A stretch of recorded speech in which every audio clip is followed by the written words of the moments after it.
Well, good morning, councillors, staff, members of the public. I welcome you to this council meeting C21-13. First, I'll call for apologies. We have an apology from Anne Henry and once again Grant Daly for lateness. So I'll move in a second for that. Granger and Dean, I'll put that. All those in favour, please say aye. Against, no. Just going through considerations of late items. We have one, which is, are there any declarations of interest?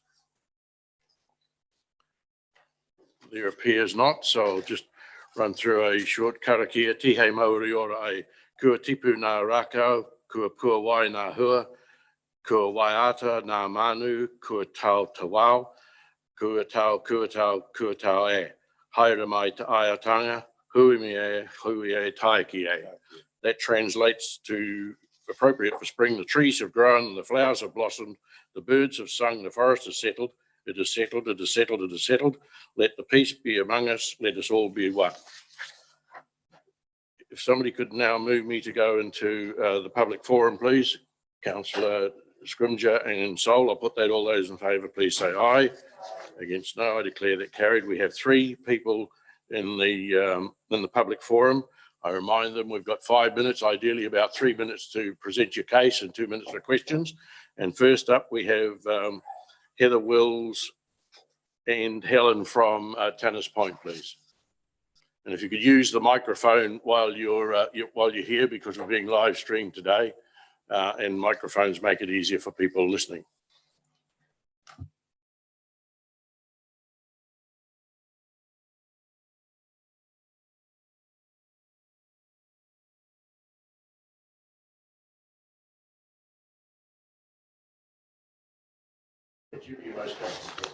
Okay. Right, councillors, I'd like to thank you for the opportunity to speak today on behalf of the ratepayers of Tannis Point. My neighbour Heather Wills and I represent over 75 citizens who have been lobbying council for over 2 years now for the rights of all people of the local area for use of the Tahawai Reserve on the corner of Tannis Point Road and State Highway 2. We appreciate that council needs to manage the interests of the wider community and tangata whenua and recognise the complexity involved, since there have been a number of claims made on the land since 2010. Since 2017, Tahawai Reserve has been occupied by a family. We are aware that tangata whenua also made a claim under the Waitangi Tribunal in 2012, and when the Office of Treaty Settlements approached council with the request to transfer the land to the Crown for settlement purposes, council declined the request, stating that while the land was derived from the Crown, it is not currently owned by the Crown. It is our understanding that the reserve was gifted to the Education Board by Walter Johnston in November 1900, over 120 years ago. It is also our understanding that the current occupiers are not supported by local hapu. Around 2 years ago, we met with the Mayor, Gary Webber, and we were assured that everything was being done to peacefully remove the occupiers. We have obtained a letter from Council dated 6th of August 2019 outlining a similar position, that you will continue to work to seek a satisfactory resolution for all parties. 2 years later, we are still awaiting a resolution, and today we seek your attention to escalate this matter, not just to reinstate the reserve for all local residents, including local hapu, but because it has now become a matter of health and safety. On the evening of Thursday, 14th of October, the occupiers narrowly escaped a tragedy. Since council have already confirmed that it is not Crown land and therefore owned and managed by council, any health and safety incidents fall within your responsibility. This particular incident concerns us as parents and grandparents, but it should concern your risk management team even more. A fire broke out at the Tahawai Reserve on the 14th of October. A resident was advised by a fireman that a child opened a wood fire door and a burning log fell out of the fire. The adults were apparently elsewhere on the property at the time, and one of the main buildings was completely burnt out. Thankfully, no one was harmed. While this seems to be a lucky escape, it serves as a catalyst for action. As law-abiding citizens and ratepayers, it has been a frustrating wait. Excuse me. While we pay rates for local services and meet the requirements of council for the effective management of septic tanks and waste disposal, The current occupiers have been permitted to use common land for private use, erect unsafe and unconsented buildings, plant without permission, excavate on a possible historic site, and likely discharge of septic waste on public land, all without charge. But none of this compares to the endangerment of children on the site, and for this reason alone, we implore you to take action. We have spoken with your CEO, John Holyoake, and have been assured the council is once again reviewing the situation. We come here today to ask you to please escalate the plan to remove the current occupants and restore access to the local residents in iwi. Thank you.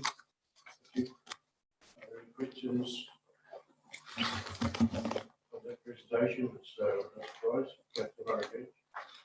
It was suggested last time that there was some disagreement amongst the ratepayers of Tennis Point. Is that the case, or are you all unanimously of the one mind that it's wrong to have those squatters on Tennis Point Reserve?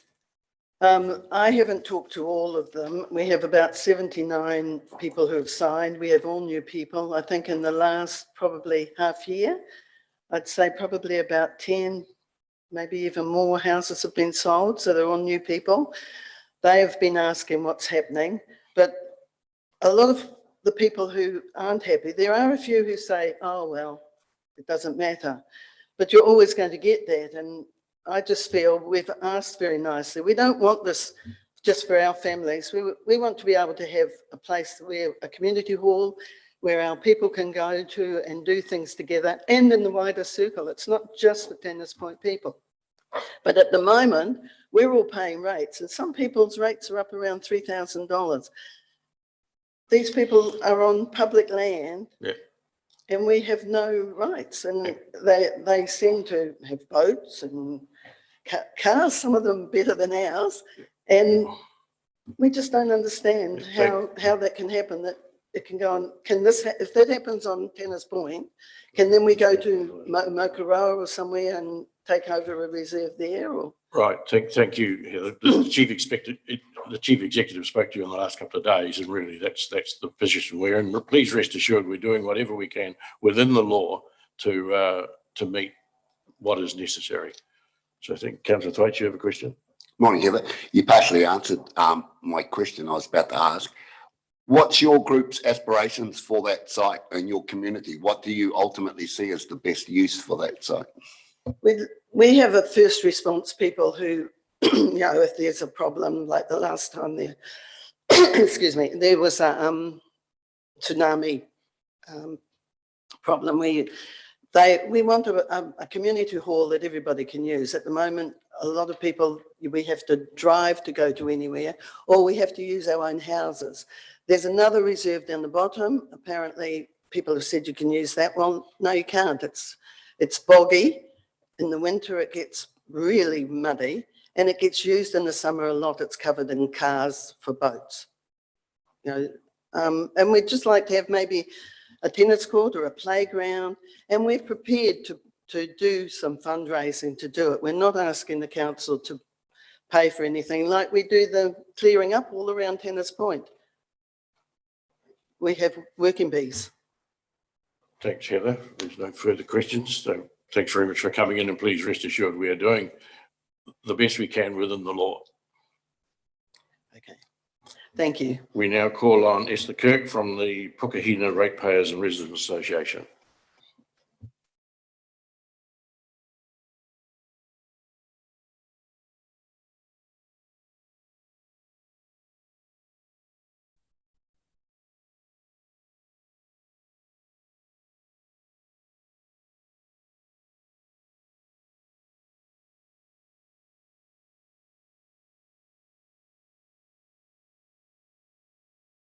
Feel free to sit down or stand, whichever is most convenient for yourself, Esther. Is that on, Graham? Yes, it is. Thanks. Yeah. Oh, awesome. Tēnei au, kamahiki arangi nui ki a papa atuanuku, kamahiki te nā o te whaiao, kamahiki te mana o te whenua o tēnei rohi, kamahiki te mana o iwi o tauranga moana, kamahiki te Maori o tēnei whare, Kia koutou katoa. Thank you for the opportunity to speak today. Ko te Kirk Whakaingoa, here with Leanne Armstrong, and we are members of the Pukehina Ratepayers and Residents Association. So following the Te Puke Ward Forum Hui in 2020, our association put a submission to the long-term plan around a consultation with the Pukehina community on our Pukehina development rate. And this was accepted by council in the long-term plan with the outcome of the consultation to be implemented in this annual plan coming up. Just for information, this Pukehina development rate was set up over 20 years ago, and the purpose or original intention of this rate was to subsidise the cost of a connection fee when a sewerage scheme came to our area. So Pukehina, we're a remote little coastal network, little coastal town, and we're all on septic tank at the moment. So on the 15th of October, our association received correspondence from Emily Watton, who is your policy and planning manager, to say that council's first informal workshop that you had, there were a couple of emerging issues and concerns that were raised, whether the timing was right to have a community consultation, whether it may raise our community expectations, and referencing the uncertainty from central government in the Three Waters space, as well as the reforms in terms of the national policy statement on freshwater management. So we'd like to really thank Emily for her email, and definitely understand there's a lot happening in this reform space at present, and just want to acknowledge the mahi that her and her team and you're all doing in this area. So Leanne and I are here today to share our thoughts on your concerns raised, and also some thoughts we have on the recommendations that you have in front of you to consider today. So in terms of the concerns, we believe the timing is right, actually, to have a consultation about this rate. So we would really like to have a say before the Three Waters reform, the detail of it's nutted out going forward. And on whether it may raise community expectations, there have been many kōrero had over the last 20 years of this rate being in inception, and there have been no definitive outcomes or results for our community in the area of whether or not reticulation will happen for our community. And so we're suggesting that formal consultation would really be welcomed, actually. So as I said, the rate was set up over 20 years ago. There was a time when there was a sewerage scheme that was instigated for Little Waihi and Makatu, and Pukehina were originally included in that, but when it came to four, we were actually excluded. And following then, so that was 2011, it's been over 10 years where it's been in limbo really about what's going to be happening for our community. So what we'd like to suggest in terms of recommendations, so you have two options today, option 3 and option 4. So in terms of recommendation 3, option A, around council undertaking and continuing on with this consultation, I'd just like to directly reference our submission to the LTP. So we asked council to complete a ratepayer consultation on whether or not the purpose of the fund could be changed. And I guess the intention behind questioning the purpose is just because we haven't had a definitive answer around yes, we'll get reticulation, or no, we haven't. In our submission, we also asked, could we include questions around using the accumulated funds for other infrastructure projects? Or could we discontinue the rate? Or could we keep the rate and gather it for another purpose for the community? So we really accept and understand your concerns raised around the uncertainty in the reform space and the freshwater management space. And we'd like to honour the original intention of the actual rate. And so we agree that the timing's not right to look at a change in purpose regarding using the accumulated funds. We understand that those funds are at over $400,000 now, close to $500,000. We know that they were originally set up for the purpose of reticulation, and that's fine. We do, however, we would like council to proceed with consultation with a more specific focus that doesn't include the option of using the funds. So as you've raised, the Three Waters is an uncertainty. What are the potential impacts of the legislation on our community fund? Will our rate be required to be transferred to a new entity? What shape will this rate take going forward if it is transferred? Will it be retained in its current form? What input would we have in terms of that for our area? what consultation could happen with us, would the rate remain as it is? You know, they're all uncertainties, questions that you'll have too, I'm sure, with other bigger infrastructure projects in terms of the water space. But we would like the opportunity to consider now whether we would like to continue or discontinue the collection of this rate for its current purpose before management of this rate could potentially change. So we would ask council to go with option A, and we would ask you to consult with our community and gather feedback on 3 things: whether to continue with the collection of this rate for its current purpose, whether to cease the collection of this rate, or whether to continue the collection of this rate but for a different purpose. So perhaps it could be a development fund that could be used towards community projects, recreation, leisure, kaiau, environment enhancement, etc. So in terms of consultation timing, we have an AGM in January for our association. Depending on your timing, of course, I'm not sure what that is with the annual plan and consultation. You know, we don't think it needs to be done before the end of the year. It could be deferred until early next year. We could have a chance to talk more with our association AGM ahead of a formal consultation process. We also would like to ask council, if and when the time comes in this Three Waters reform space, that you would commit to writing a briefing paper to attach with our fund to the new entity, outline the history and development of our community rate, along with 2 potential actions. One action being that the funds collected from the Pukahina community are only to be used for their purpose with which they were collected. And if the Bay of Plenty Regional Council does decide, following the result of the National Policy Statement on Freshwater Management, that sewerage reticulation doesn't need to go ahead at Pukahina, we would like the use of those funds are put back to the community for consultation. And there could be some examples like, you know, that fund could be used by the community to put in place, say, a septic tank management plan system, or be given back to individual households. So in terms of recommendation B, which you also have on the table, we don't support that recommendation. So that's the recommendation that you defer the consultation to beyond 2024. So we think there's a risk to delaying that consultation, mostly with the uncertainty of the Three Waters space and not knowing what will happen to our money, that putia that's been collected over so many years. So I also was interested that an advantage of going with option B, delaying it, was that consultation costs will be delayed. But in option A, you've said that there's actually staff time allocated this year.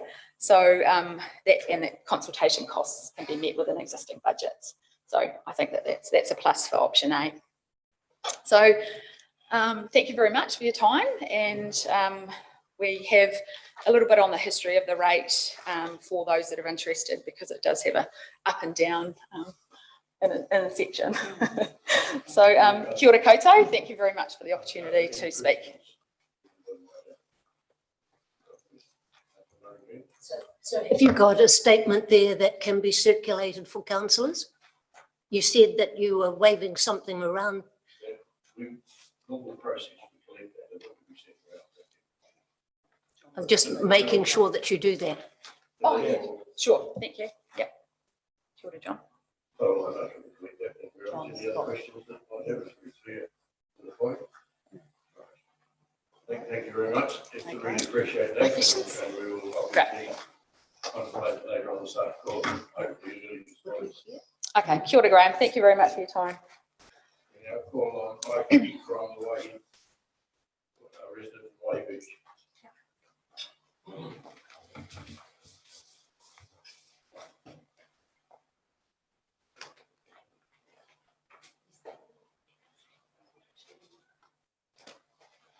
Just take the point of account and response to your question. The information was emailed in earlier on, so we already have one.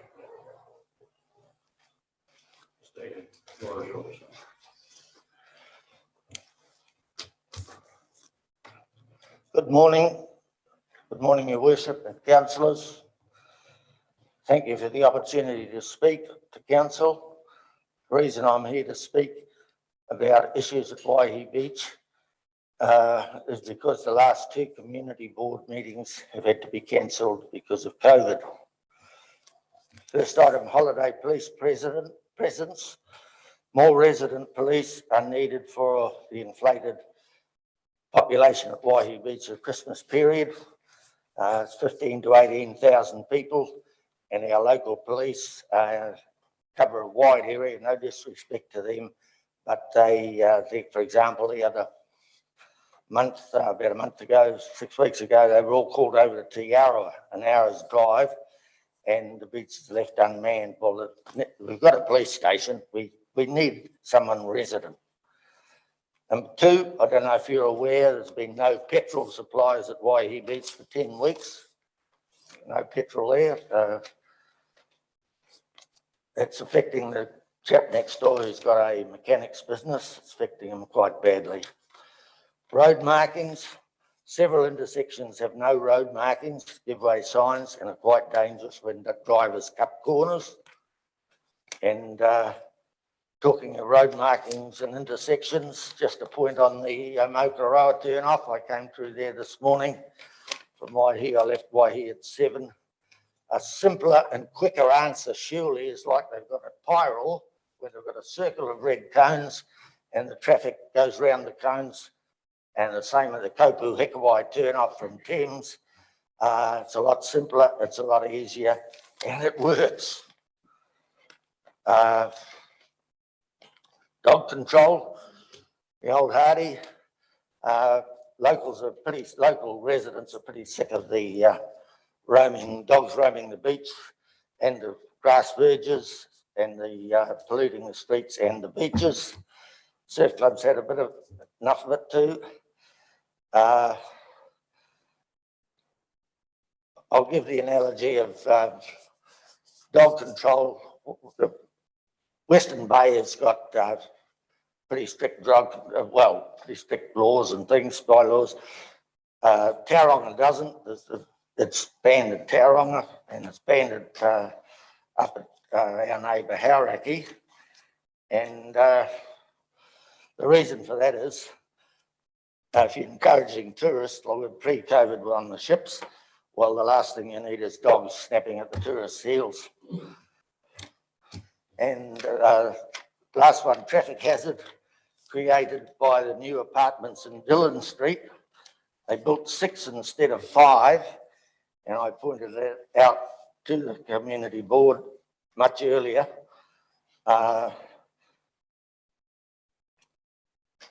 They've encroached on public land. They've got 6 built on 5, and what happened to the requirement of the consent that they had a speed bump just this side of the bridge.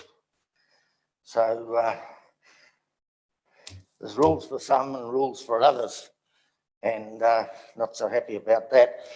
This is just, I get a bit frustrated. I've worked overseas, several different countries, performance pay, and 2 cases, my life depended on my performance. Once in the Baltic Sea, and the second time in East Germany. And decisions, you've got to be able to make decisions and stick by them. So there we are.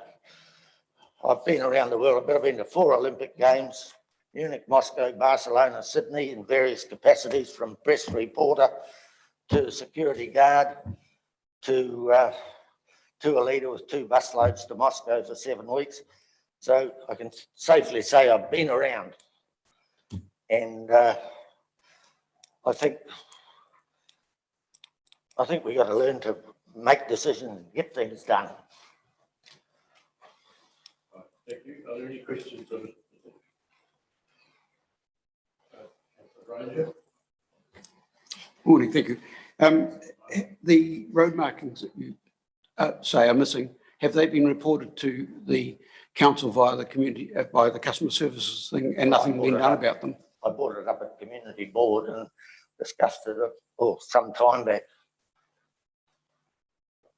It's just that some of them, you'd almost put a tennis court on the sides of the intersection, and I'm a bushwhacker, and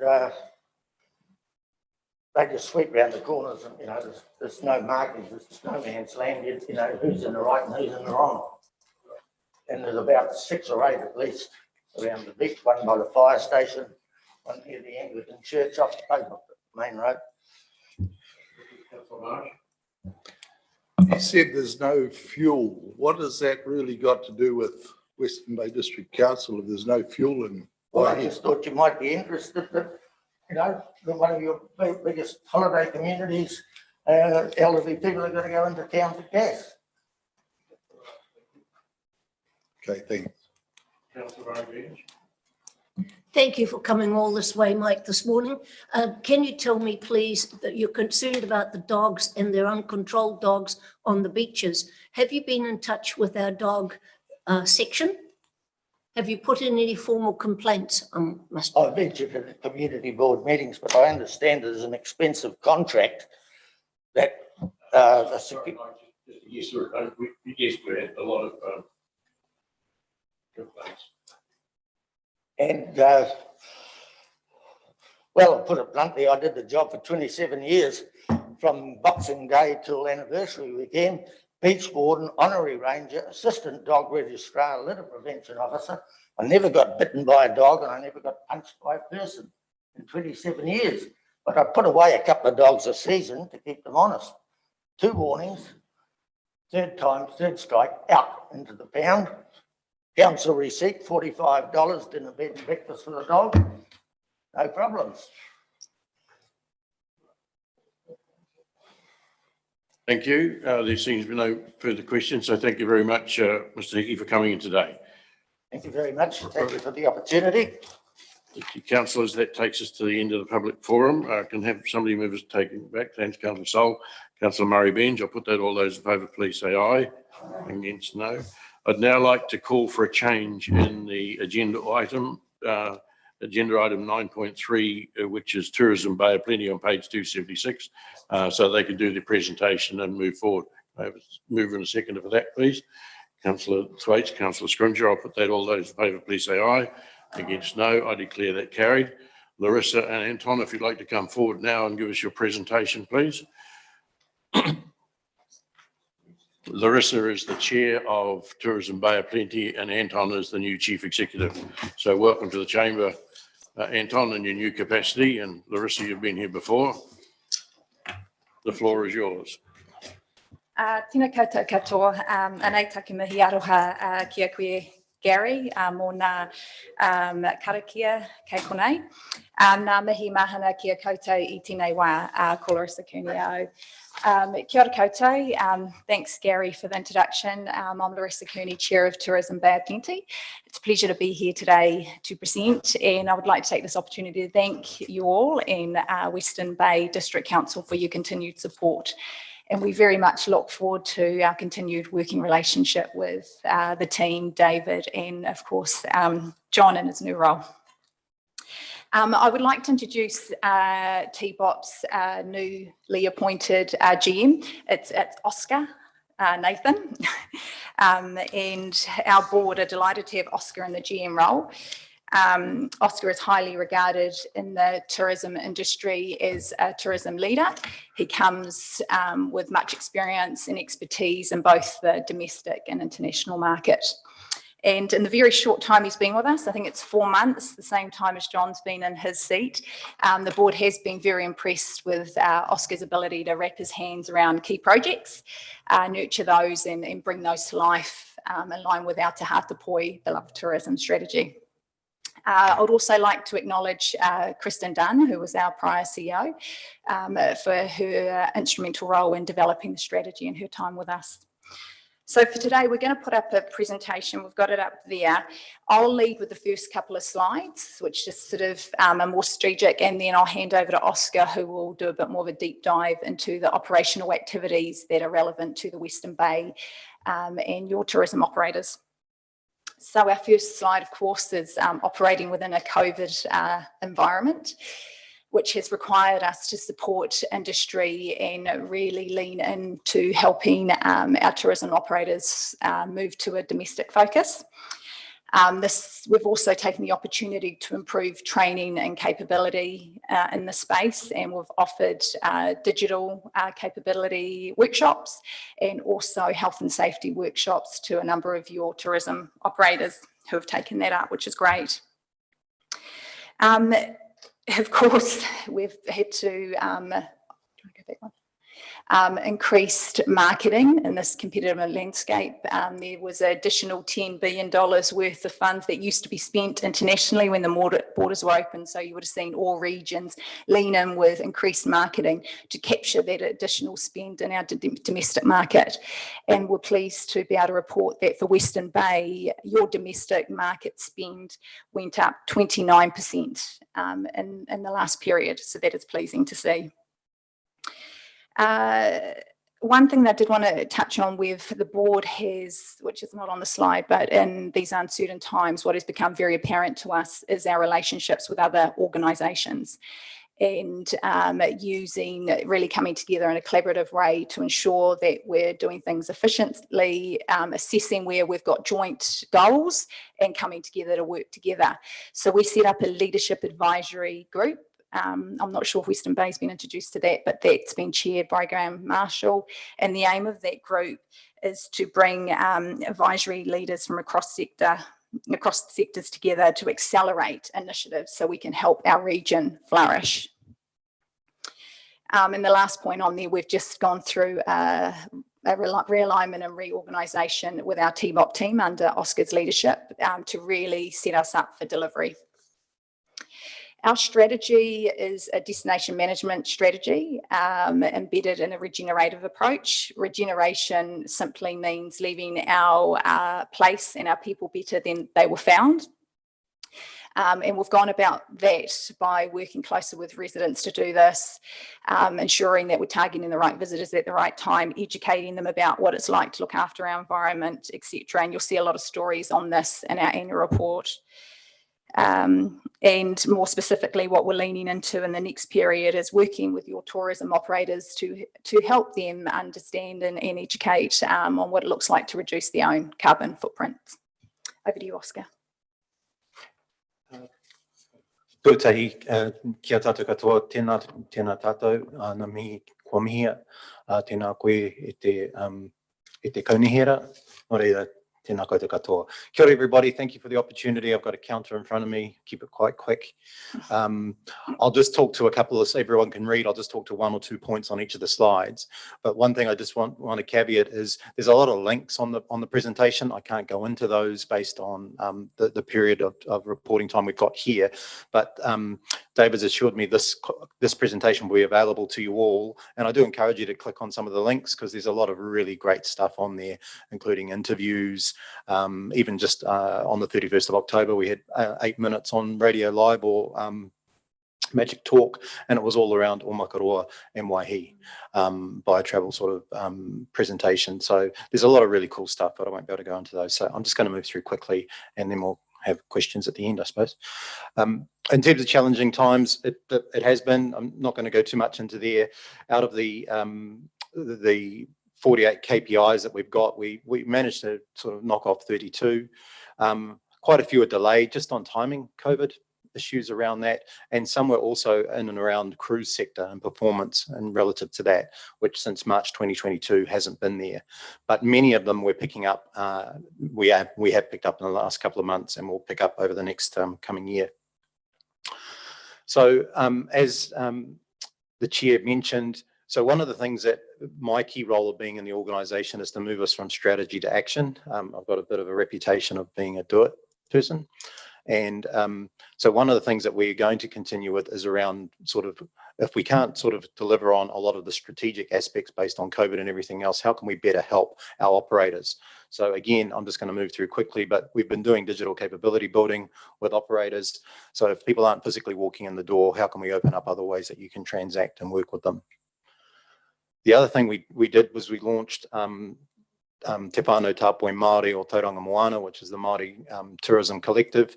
It's in its embryonic stages, stretches, we've got some really good members in terms of Tāpoi Travel, which is Tony from Te Puke, who is probably one of the region's leading operators and happens to be operator Māori that's in that inbound tourism space.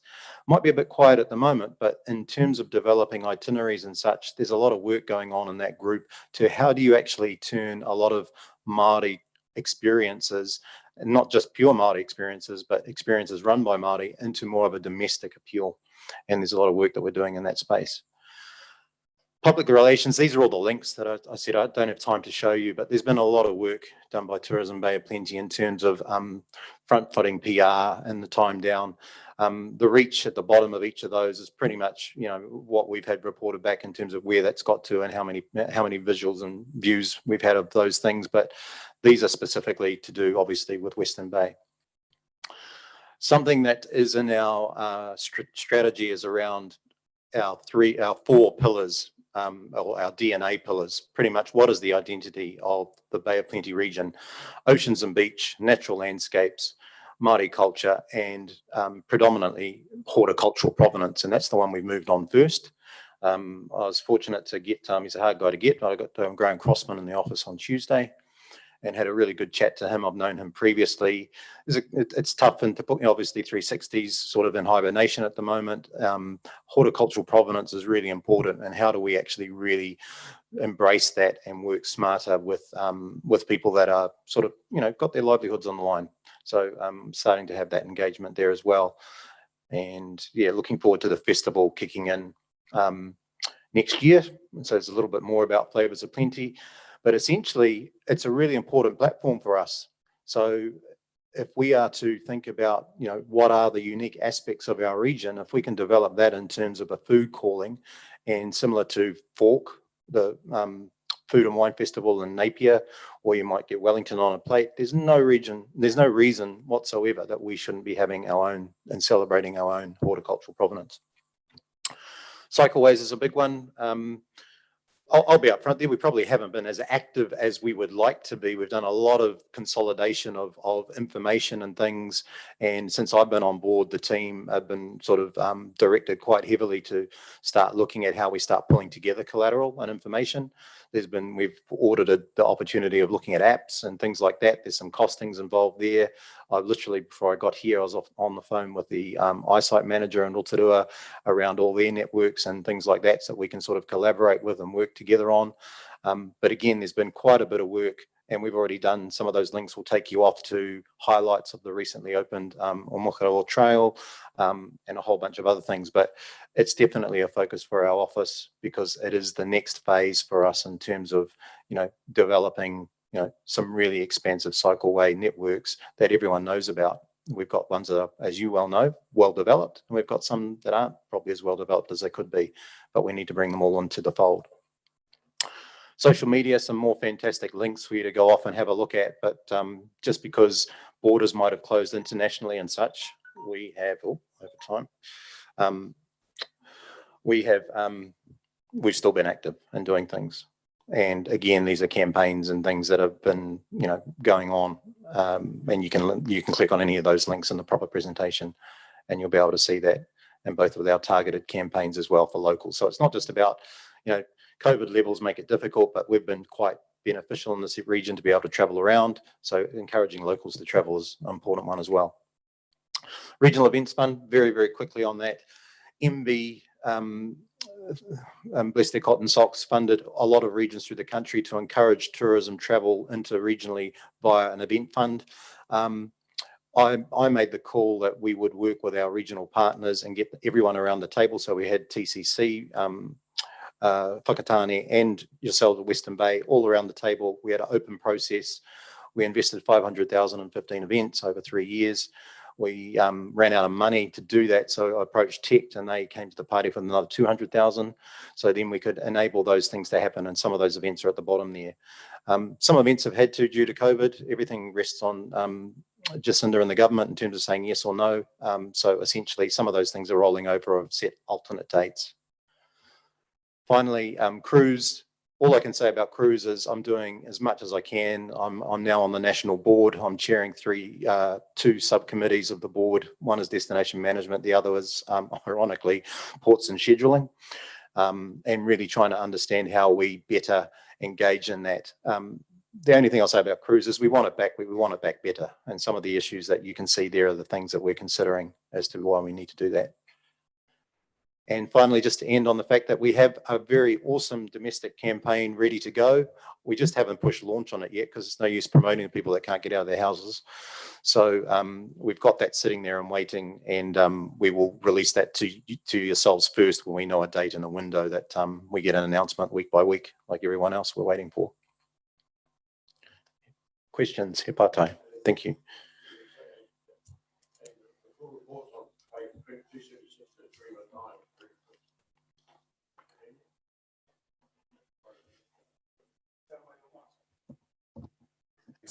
Yeah, I had a question on the new food festival, which you mentioned in your annual report is lined up to ignite the region in autumn 2022.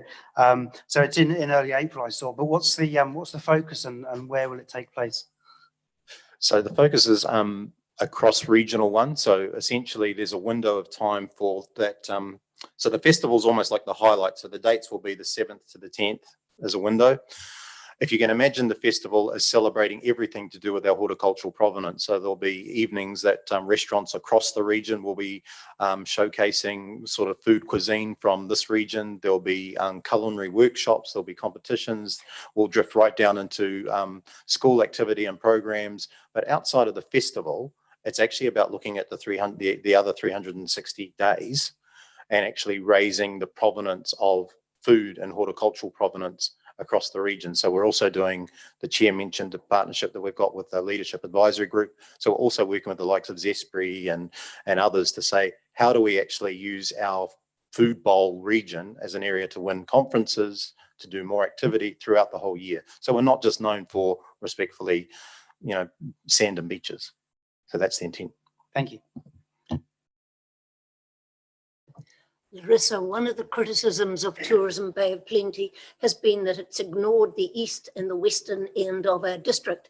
And your report this morning clearly highlights that that is not the case anymore. Once the economy opens up and people start to move internationally, will you continue with that focus to make sure that through Oscar, etc., that you keep those moves going? Yes, and the answer is yes. It's very much part of our embedded strategy and our operational plan, so that none of that will fall away when the international border opens. If anything, it will be more further excelled. So thank you for the feedback. Yes, firstly, a clarification. In your report, it, if I understood it correctly, it referred to a 12% increase in spend in the district in the past year in spite of the lockdowns and lack of international visits. That's correct. Have I interpreted that correctly? Yes, that's correct. So the 12% is for the entire coastal Bay of Plenty, yep. And specifically to Western Bay, it was 19% overall, yep, so slightly higher. Thank you for that. Could I just ask, could you put that in perspective and how that relates to other surrounding districts? Yeah, that's a good, you'll probably know, Oscar will know the stats a bit more. Oh, sorry. Yeah, it is quite difficult to sort of ascertain. So a lot of that spend data comes from electronic card spend. That's the best way to track it. And so you get a bit of a wash with click and collects and things like that have happened over the last 18 months. But essentially, this region has performed as in the top 5 of New Zealand in terms of performing because of the nature of the fact that we were predominantly 70 to 80% domestic visitation anyway.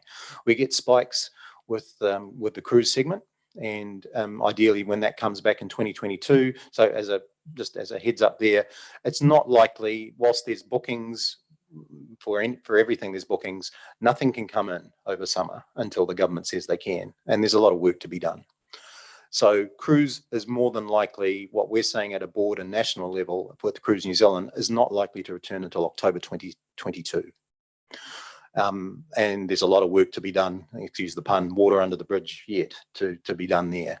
But to answer your question, spend is actually, from our region, has actually been better performing than other regions because of the makeup of our visitors naturally anyway.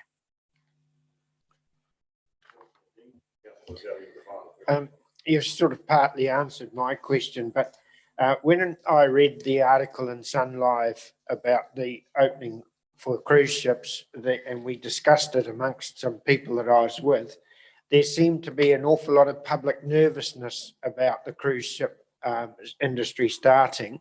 Are you planning to do anything to allay that nervousness amongst the public? Absolutely. If I could get my slide back up, I'd show you, because I moved on that quite quickly, but I'll just comment to it. The main reason I'm on the national board is because there's a conversation that needs to be had, and we haven't had it yet. So the answer is yes, and there's a structure to how we're going to do that. At 11 o'clock this morning, I'm chairing a subcommittee meeting of all the other RTOs in the country that have ports. There's about 16 of them, and we need to start laying out issues. So some of the balancing issues we've got is social license to operate versus commercial license of ports, high value propositions versus high volume destinations, flow on economic impacts versus flow down sort of environmental issues, quality of the interactions versus the quantity of them. So there's a lot of things that we really need to have the discussion on. But I think the main thing that most host communities are concerned about is the last example that anyone had around cruise, and it just got bombarded everywhere, was literally Ruby and Diamond Princess and COVID. And that's the last time anyone's really heard about cruise, because then it just all got shut down back in March 2020. So the issue for us is we need to re-engage that, because the actual reality is 85% of the global cruise market is back on the water.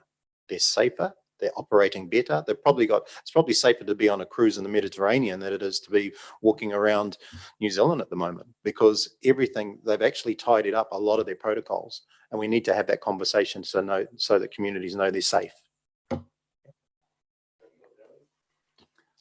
Finally, someone is listening and acting on what I think we've been telling you through David, and certainly love the direction that you're taking, and certainly acknowledge the East and the West, like Margaret says, I think. But absolutely amazing, and the turnaround is extreme from my point of view. So fully supportive, but don't forget, on your cycleway focus, there's no cycleways into or out of Te Puke, so please help us with that.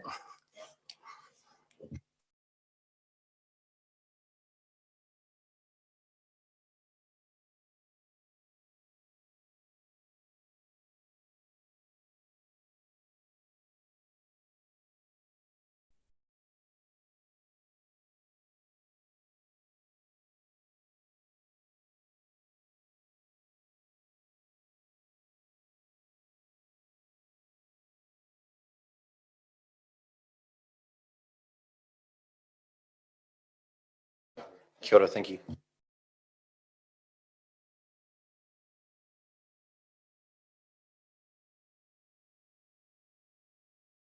Righto, councillors, we now move back to the agenda proper.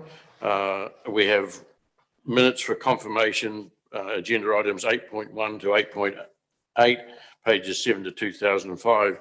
Can I have a mover and a seconder for those, please? And Councillor Denyer, you want to move, but yeah, there's a couple of corrections, if I may.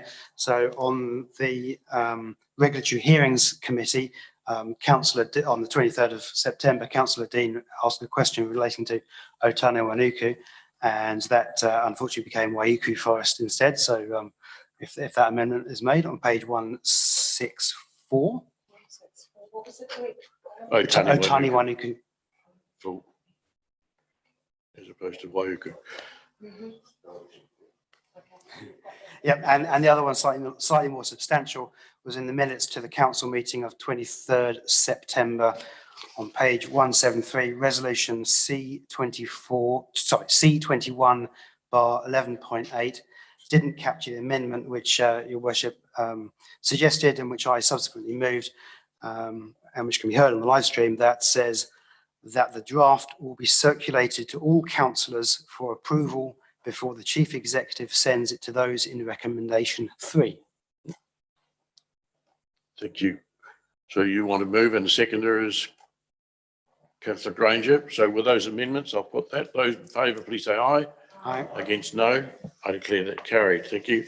We now move to page 206, which is a recommendation from the Performance and Monitoring Committee about the establishment of CCTVs. This is just recorded. Are there any questions, or does somebody want to move? Councillor, right, thank you. And seconder, Councillor Sol. I'll put that. All those in favour, please say aye.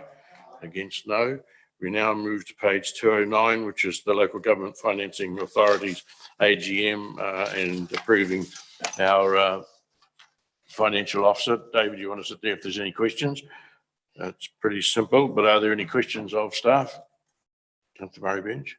I can't put my finger on it in my agenda, but David, you may be able to help me. We are contributors to this. We're got in early and we're major players, but we seem to get less return than the others did. That's So, good morning, Your Worship, good morning, members. Council has a 8.3% shareholding in the Local Government Funding Agency. We are the second highest shareholder, so there's a number of councils with 8.3. The Crown is the highest shareholder, and we receive dividends based on the percentage of our shareholding. The purpose of the Local Government Funding Agency is not to return a dividend, because we're not only shareholders, we're also customers. So the only way they would get more money is by charging us more on interest. So a bit of a circular reference. So we receive a dividend based on our proportion of shareholding.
sorry, I'll get to learn the rules sometime soon. I'm a slow learner. Recommendations there. Moving to seconder, please. Councillor Granger. Okay. Councillor Denia. I'll put that. All those in favour, please say aye. Against, no. I declare that carried. We now move to page 326, which is the Pukahina development rate. You've heard a presentation from the people this morning. Are there any questions or comments? Councillor Scrimger. We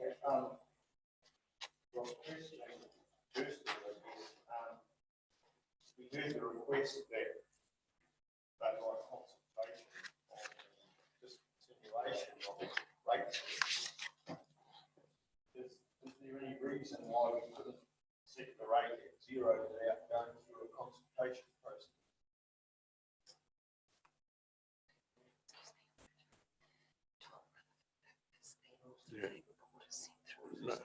Yeah.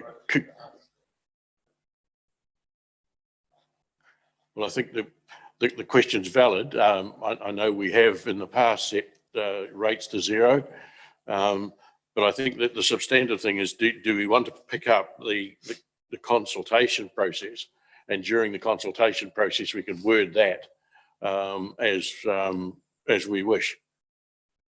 Councillor Murray-Bench. And listening to the submitters, Sir, option 1 was obviously where they want to, they're supporting us, but it was quite clear they want a conversation. They want the community to be able to talk about the issues. So I felt it was a really worthwhile thing that we should do it, particularly in January when the holiday makers are there as well. So is there any other questions? Councillor Daly. Yes, I'm just wondering if staff had actually been able to determine if the collected rate total would be required to be transferred to the new Three Waters entity? I hear the question. I think we really want to focus on, do we want to go out and consult or do we not want to go out and consult? Once we've made that decision, which is the recommendation 3 or 4, you've got a choice there. Then I think a lot of the questions that were asked this morning, we need to be prepared to answer them when we go out for consultation. So I think that the substance of what we're doing, do we want to go out for consultation or do we not? Well, I certainly. Sorry, we've got a question from Councillor Granger. Yes, well, this morning Esther gave us an impressive list of uncertainties. They don't know and we don't know, and how are we going to put those answers to those uncertainties into a consultation document, because we just don't know those answers yet.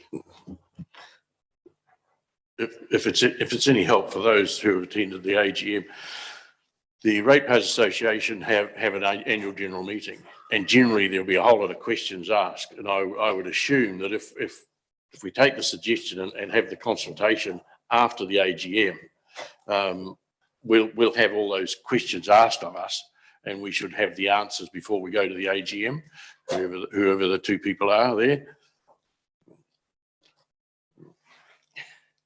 So are there any other questions?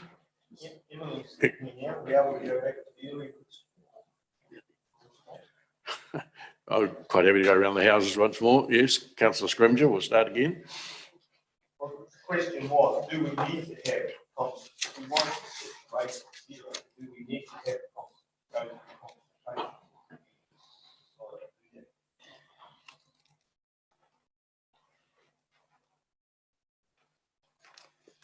I would have to go to the Rating Act to check that specific question. It's not something that I'm familiar with off the top of my head, unless David has the answer.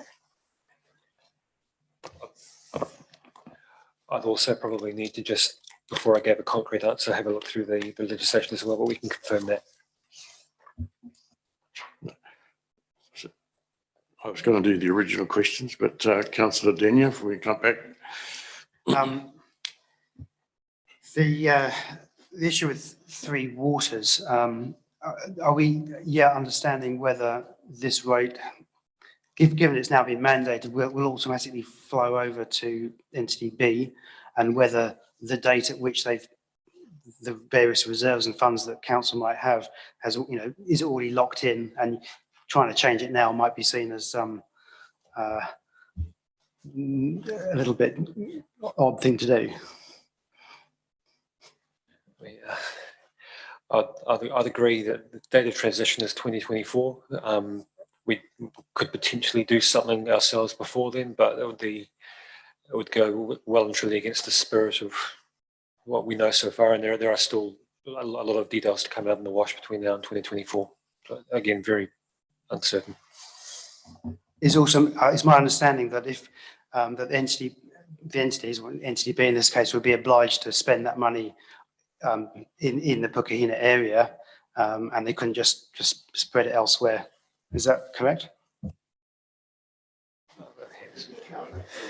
With all due respect, we've got a lot of microphones on at the moment by the sounds of things. We're not in a position, I don't think anybody's in a position to answer that yes or no at this stage. I think we've canvassed that. It's really, the Pukahina people want to have a conversation, obviously. Do we want to accommodate them? Councillor Marsh? Yeah, I think over the number of years that right back from the beginning, they've had this conversation among themselves down there. They have an annual meeting every year. They ask the same question. Are you in favour of having this money there or what? And these people put their hand up. It's an annual meeting, and that's the place that they make their decisions. So, and it's gone through that they are in favour of keeping this. So to change it, I would think you have to go back to an annual meeting and find out from the people what they want. And after that, if they say no this year, well, that's fair enough. We'll accept it. Councillor Daly? Yeah, I think we do need to go out for public consultation in that community. So what's the question here, or are you getting into the recommendation? You're going to move the recommendation? And so in terms of point 3 that Esther made as to if the rate was to be discontinued, then they would like to either continue the rate with a different purpose or establish a new rate with a different purpose than the existing rate. So my question to Emily, is that possible under the annual plan process? Could you just repeat the question, please? We were just discussing the Rating Act. The question they would ask is, could they decide to keep the rate line on their rate demand the same, but set it at 0 for future years? So we just cap it where it is. So, through you, Mr. Chair, I think it's important to remember that this is a rate levied by council on behalf of that community. So it would be council's decision whether or not to change the amount or the purpose of the rate. Obviously, you would take community views into account as you made that decision. So if you would like to do some consultation to canvass that as an option, that's something that we could progress if that's what you would like to do. Bring everybody back to the recommendations here, 1, 2, and 3.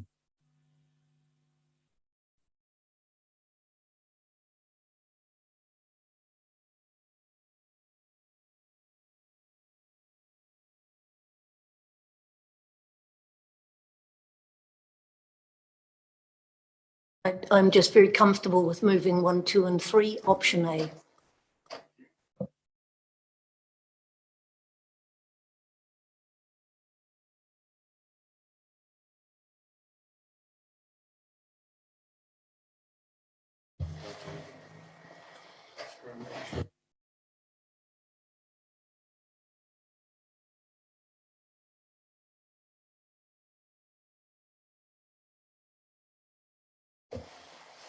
We've heard the concerns of the community, and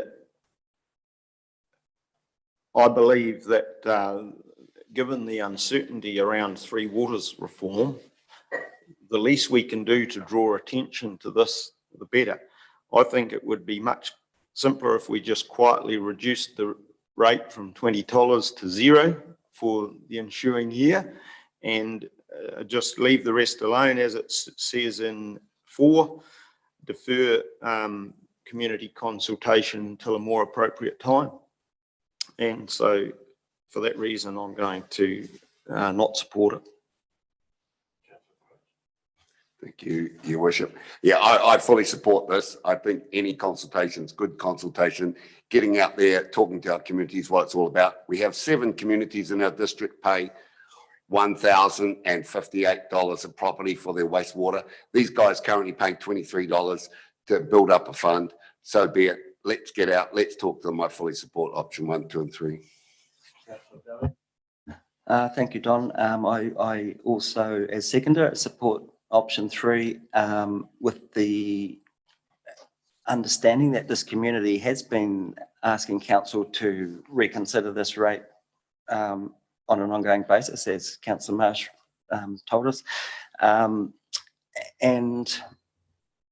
with the uncertainty of the Three Waters, it makes it perhaps even more imperative, because the purpose of the Three Waters is to subsidise small communities like this and make these sort of developments more affordable. So the $765 accumulated for each of the 632 properties is a drop in the bucket when you compare that to the overall cost of a new sewage reticulation scheme in Pukahina. So I think we need to acknowledge, and the consultation needs to include the option of establishing a new Pukahina community development rate, which could be the same amount as the existing sewage rate.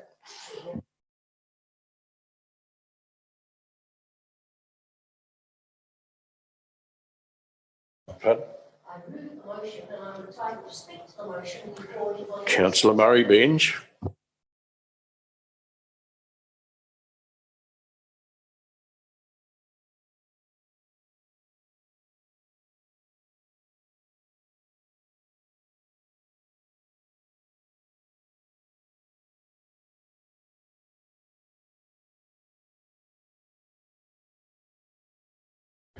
I do support this, and not wanting to cut across the Deputy Mayor.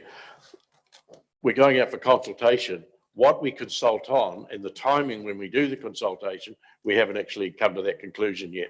So I think we can accommodate everything the Pukahidi people were looking for. As Emily said, we just have to think about how we word what we're going up for consultation. And I think that will achieve your concerns. So I support this, but back to Councillor Murray-Bench. Thank you, sir. And it's always impressive when people come in from a community to give us their views. And those two women who came in this morning clearly want a conversation. And I think it's really important that they have the opportunity to have it. And when the holiday makers are there as well, I think it's really worthwhile.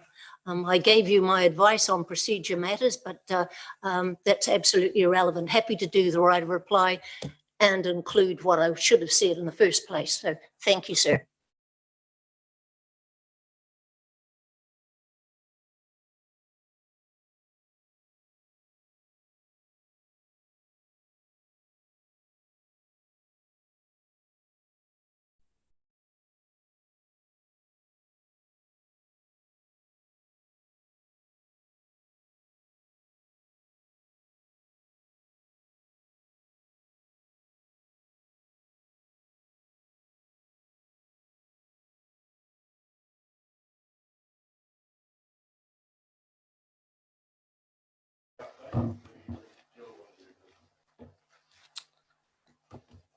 Thank you, Mayor Webber. Good morning, councillors.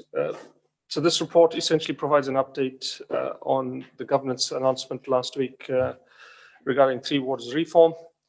The report essentially sets out the background for the reform and in relation to the three pillars and key outcomes that government's hoping to achieve as a result of this, along with the reform milestones that have been achieved to date. Also covered in the report are the recent announcements made by the Minister for Local Government last week, and the key elements of that announcement, along with the published timeframes in relation to the three bills that are currently that will be available for public submission and hearings. The government has also confirmed the bottom lines around governance partnership with Mana Whenua. Public ownership and balance sheet separation are still on the cards as signaled in the original proposal. The three bills that will be out for consultation provides strong opportunity for council to influence and advocate on behalf of the district in terms of, in particular, the first two bills, which is the Water Services Entities Bill and the Implementation Bill, to allow the sector to provide input to the Working Party on representation, governance and accountability. The third bill, which is around the proposed economic regulator, is currently open for consultation and feedback, and that closes on the 21st of December. And that's an opportunity for council to provide feedback in relation to that matter. In response to transition planning, the project team has been set up with staff to anticipate and respond to direction from government in relation to any tasks or timeframes regarding the reform. There's also the establishment of a national transition unit later this year, or before the end of this year. And more detail on that is expected once that unit is established. Also, engagement with the wider sector is expected to occur in the first half of 2022. So that, in essence, is the key elements of the report.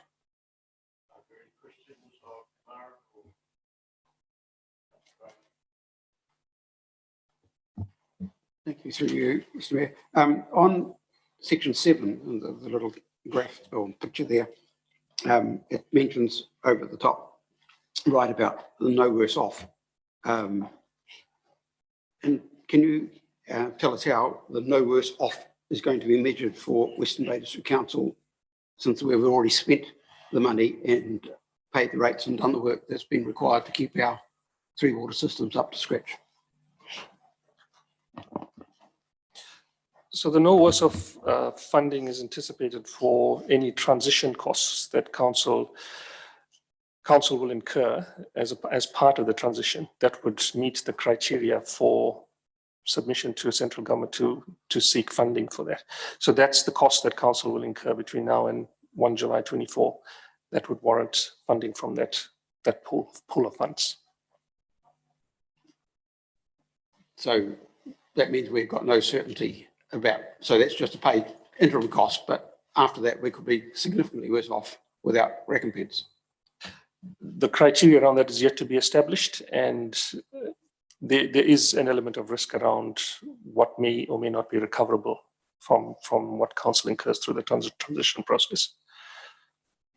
If I can add, I think it's a bit of smoke and mirrors on the no worse off. If you look, and the government's looking out over 30 years, saying by coming together, no council will be any worse off. Costs ultimately will rise, whether it was going to rise to, X plus 1 or X minus 1. And the sad thing is when you go out 30 years, it's too late to go back and say, I want a refund. So it's really, the view is that this is the government's view. Remember, this is not anything. The government's view is that the nation will be better off by amalgamation. That's their proposal. Actually doesn't answer the question, but I don't think anybody knows how to answer it, let alone ask it. So I looked at what they want to do in item 4, the Three Waters Reform Programme followed the Three Waters Review. And all those figures there, those statements there, safe, reliable drinking water, it's been a policy of this council since it originated. Better environment performance of wastewater and stormwater, we sweat on that all the time. Efficient, sustainable, resilient and accountable multi-regional water and sewage services, well, it's a joke if it's going to cost less. And making it affordable for future generations. With the bureaucracy that's being created in this system, I can't see how anybody could ever see this being cheaper. And Mr. Chairman, I find that this is, it's insulting because for a council like ours, and it's under your leadership, we have driven this council the way it's supposed to be driven. The small, really tiny councils can't afford to do what they want to do. And with a government that takes 88% of taxation, one of the highest in the world, it could be an opportunity for them to share GST with local government. Instead of that, they want to actually just increase the debt, but the ratepayers won't be better off. And I think, sir, that it's really important that we tell the Prime Minister and the Minister of Local Government that this council is absolutely annoyed that she has decided to mandate and demand that we have this system whether we want it or not. And sir, I would like to think that we would write to the ministers, both the Prime Minister and the Minister of Local Government, and express our grave concern at her ability to mandate when in fact we should be out there consulting with our communities. And if we thought our community didn't care, you had 461 submissions, went into a separate folder, you had an enormous number came in before that, and so we would have had at least over 500 of our community saying to us, and we've never had that number before, telling us they don't want a bar of it. And I think we should be telling the two leaders on this process that that's how this council feels. And I'm happy to move, sir, if someone would second it, that we write to the Prime Minister and the Minister of Local Government expressing our grave concern that mandating this issue when we don't know the ins and outs of anything before, in fact, it's driven over all of us. So I feel very strongly on that subject. And like those over 500 people who made the submissions, we have a responsibility to stand up and express our opinion, their opinion, back to the government. Thank you. I'll comment on that. We actually have written to the government, and the Prime Minister is fully aware, and is also supported by LGNZ. Our letter went listing our concerns. I think the thing we all need to face up with, the general consensus, I know there's some people saying the majority of councils voted against of the opt-out. That's completely wrong. The majority of councils in New Zealand recognise the status quo is unsustainable. And you don't need to go too far from our boundaries to say it is not the little councils with the problem. For those of you who read Tuesdays and the Reporters in Town, a very good report too. Front page of the Bay of Plenty Times on Tuesday, where the Waiari project, the silver bullet that's got to solve everything for Tauranga City, there may not be enough flow in the river for them to operate the plant going forward. Now, you would have thought the chair of the Waiari Kaitiaki group, who is part of the Ratepayers Association, saying they're a bunch of clowns, and the commissioners, why weren't they aware? And also, for those of you who want to read the latest local government article, and I'll quote this: we have signalled 1.05 billion of unfunded infrastructure in the first 10 years of our 30-year infrastructure strategy. This is the LTP. 1.07 billion unfunded infrastructure. 145 million in water, 204 million in wastewater, 49 in stormwater, 542 million in transport, 94 million, 40 million in community. That's Hamilton City Council. They've signed off an LTP with 1.04 unfunded capital in the first 10 years of the 30-year plan. It's a council in problems. Tauranga City, Auckland, Wellington, this is the problem. The status quo is unsustainable. And I hear the concerns. We're all concerned with what we are one of the councils that we most probably won't be worse off, but we sure as hell won't be a hell of a lot better off because we've done well. And my personal concern is that the taxpayers are going to fund those poor performers, and there's a couple of them close by, Auckland, Wellington. You saw, I think we've done a very good job in this council making sure you have all the information. But when there is a council in the Manawatu with 5 expired resource consents, why hasn't they been prosecuted? Nobody's been prosecuted for the Havelock North. So the status quo is just unacceptable. I'm unhappy that they mandated it, but I think it's just a signal that some of the councils around New Zealand will not face up to it and address the issue. So, we're between a rock and a hard place. It's been mandated. We've got to work out whether we can have any influence, because they are still going out to concern that they've recognised that the big question was around governance. And so they're setting up a working party on governance. They haven't landed anywhere on that yet. And the big issues that is going to take a lot of technical resolve that we were talking about in the small group from Entity B.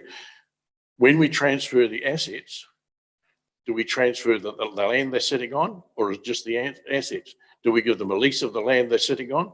And then you take the Waiari project, much of that infrastructure goes across private land. How do we manage all that? So there's a lot of questions to be resolved going forward on this. Before, and coming back to your question, anybody worse off? They don't know what the full costs are yet. They have no idea at all of where we've got infrastructure running alongside our road. Do they take part of our roads in their ownership, or do we keep ownership and give them a license to occupy? There's a lot of work got to be done in this. I think I am used. July 2024 is a bit of a stretch to think anything's going to happen. Further questions of Kumaran? I moved a motion, sir, and was there a seconder for it? I haven't heard one yet. That we write to the Prime Minister and the Minister of Local Government expressing a grave concern that she is mandating this issue before any serious work is done as to what the issues are and who's going to do the paying. And I come back, sir, to the fact that, oh, by the way, up in Whakamarama, they've found really good water. And my grapevine tells me that. So we do our homework always in this council. And other councils have got to do the same. And for us to actually go into a system where you've got Auckland City. Sorry, we're trying to word a motion here. So you want to write a letter write a letter and express expressing our grave concerns concern. that they have mandated the Yes, the the Three Three Waters Waters proposal. issue. So it's moved, Murray Bench, seconded councillor Thwaites. Is there any discussion on that? Councillor Granger? While we can agree with you, sir, that the status quo is not acceptable and that councils around the place have got unconsented wastewater treatment plants and there are things going wrong, that is quite true. The status quo is unacceptable, but that doesn't mean that the answer is to mandate the way that they have done. There are other answers out there. And so I fully support that we write to the Prime Minister and the Minister of Local Government objecting to the fact that they have mandated this change the way they have. Are there any other speakers for or against? Councillor Thwaites? Yeah, I fully support what Councillor Granger said. The case you highlighted there tells me that the Ministry of Local Government is not doing her job. You highlighted that a council was able to submit a plan $1 billion short. She should be sacking that council straight away. It's her role, she's job, she's not the one doing it. And while you're quoting examples, a smaller council just down the road from that has absolutely zero debt, and yet they're balking at the idea of installing a wastewater system at Kawhia. How can they possibly do it? How can they do it, they're saying? And so they fully support Three Waters. So the whole thing is flawed totally, and I fully support Councillor Murray Bench's agenda. Sorry. Yes, Mr. Chair, or Mr. Mayor, I actually also support this motion. I believe that there is, whilst it's perhaps good that they've come out and said they're mandating, and that's that, I still look at it as a bit of a, is it the cart before the horse? I just don't understand why they should do this, and pressure and press councils into various positions here now that they're facing. I think the strongest of resolutions saying that we are displeased with it needs to be put. Yeah, I just go out and I listen to what the ratepayers are saying. And I think that I have not spoken to one ratepayer that has been in favour of this. All the people out in the rural area are absolutely opposed to it. We have, in this council, paid huge amounts of money in our rates to get our sewage systems and water up to scratch. We've paid for it. We've been one of the highest councils charged. So why would we want to give it away to the government, to one person that comes in and says, we are wrong and she will do it better? So I'm against what she is doing. Yeah, I'm happy to support this motion. I believe, even though I believe we might be whistling in the wind, and I think the Mayor's comments are also equally valid. So it's a difficult situation for everyone to be in, but there's no harm in sending this letter off to the Minister.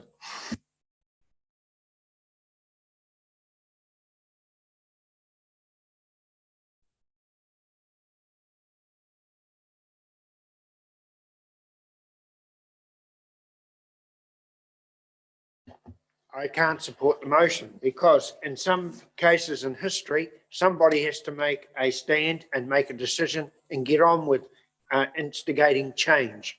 And here we have a very good reason for change to be instigated.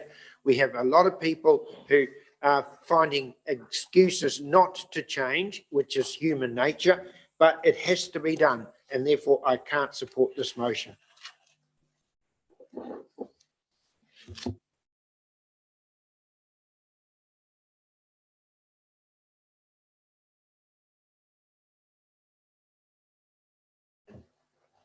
I think the disappointment here is that we were led to believe as a council that we would be able to consult with our community, and we held off on that, and then that opportunity was taken away.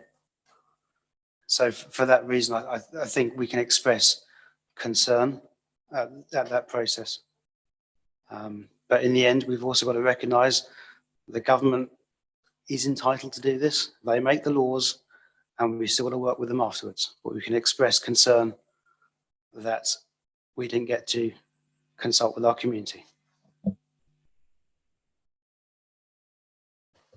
Yes, I find myself caught between a rock and a hard place. While I support the sentiment of the idea of writing to the government and expressing our disappointment, we've already done that. And I'm not quite sure how much more we're going to achieve by reiterating that. At some point, we have to accept, as Councillor Denia has just pointed out, that the government has authority to make decisions. And then we have to move on and try and massage the process as best we can.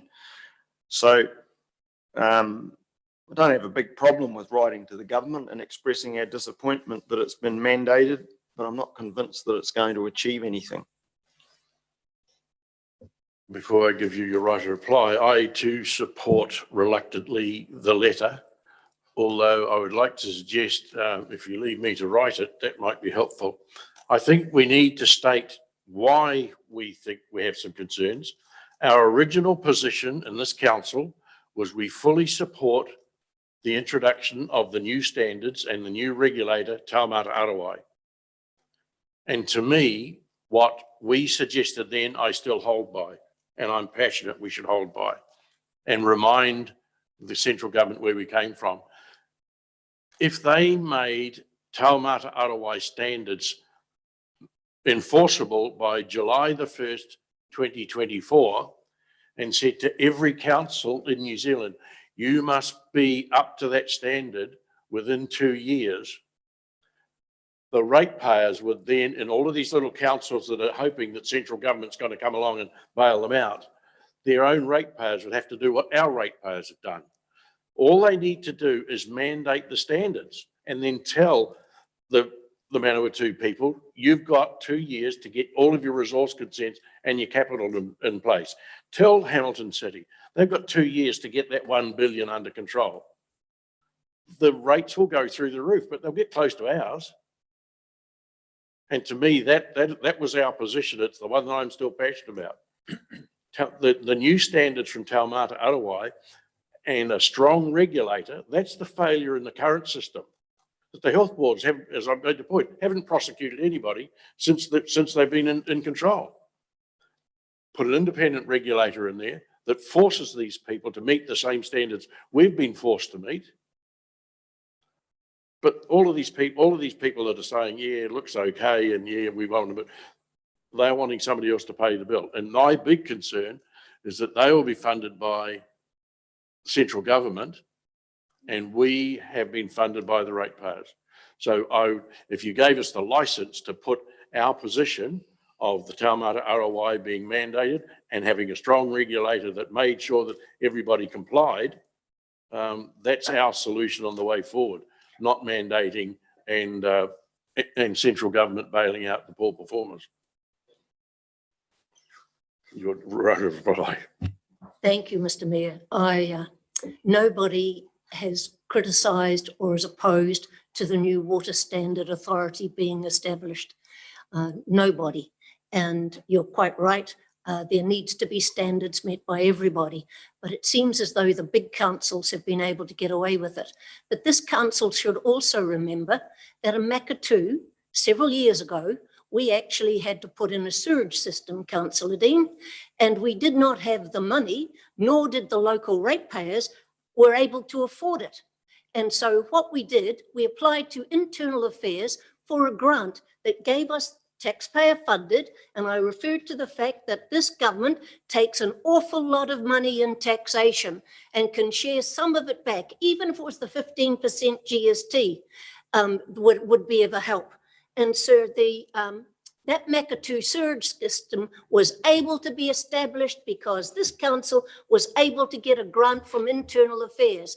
Other councils wanted to take advantage of that system as well, but of course, because it was successful, they got rid of it. I don't know which government did that, but it wasn't good enough, because I do believe that there is an opportunity for others to help. So we have benefited from central government support before, and there's no reason why others couldn't be doing it as well. But sir, our ratepayers, the debt comes off us, and that's great. And we will be able to borrow money as well. That's great. But the ratepayers they will still have that debt. It isn't going to vanish.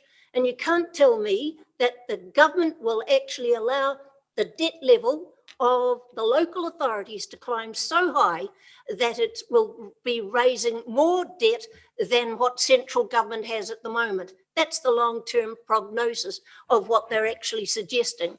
So I think that it is a theft from local communities and people are just being played for absolute suckers.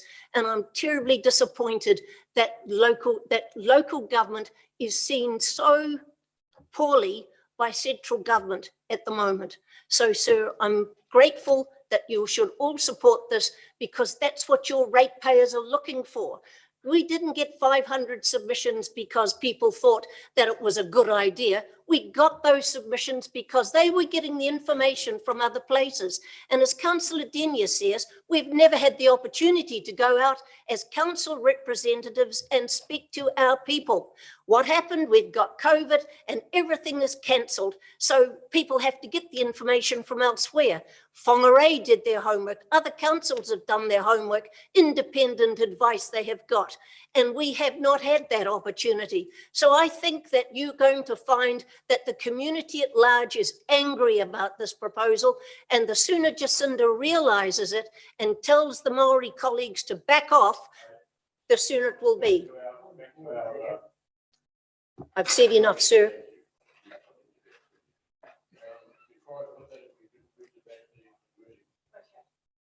The council writes to both the Prime Minister and the Minister for Local Government to express its concerns at the mandating of the Three Waters reform. Yep. All those in favour, please say aye. Aye. Against, no. Yes.